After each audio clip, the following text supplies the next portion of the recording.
ശ്രീനാരായണ ഗുരുദേവ പ്രതിഷ്ഠാ വാർഷികം നടന്നു. കല്ലൂർക്കാട് SNDP ശാഖായോഗത്തിൽ 12ാമത് പ്രതിഷ്ഠാ വാർഷിക മഹോത്സവമാണ് നടന്നത്.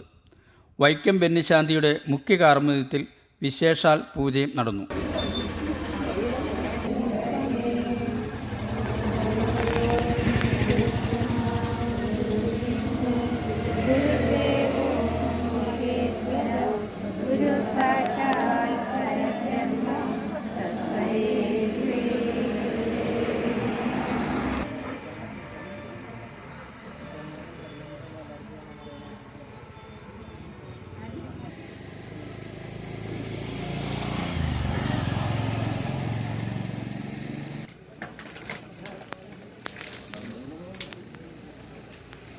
ഓരോ വർഷവും അത് ഗംഭീരമായിട്ട് നമ്മുടെ ശാഖയുടെ വളർച്ച, നമ്മുടെ കുടുംബാംഗങ്ങളുടെ ഉയർച്ച നമ്മളെല്ലാവരും കാണുന്നതാണ്.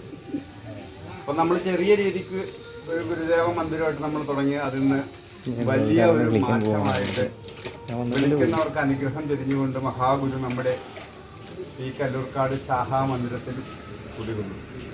അപ്പോൾ ഗുരുദേവനെ മനസ്സുകൊണ്ട് പ്രാർത്ഥിക്കുക. നമ്മുടെ കാണപ്പെട്ട ദൈവം എന്ന് പറഞ്ഞ മഹാഗുരുവാണ്. നമ്മുടെ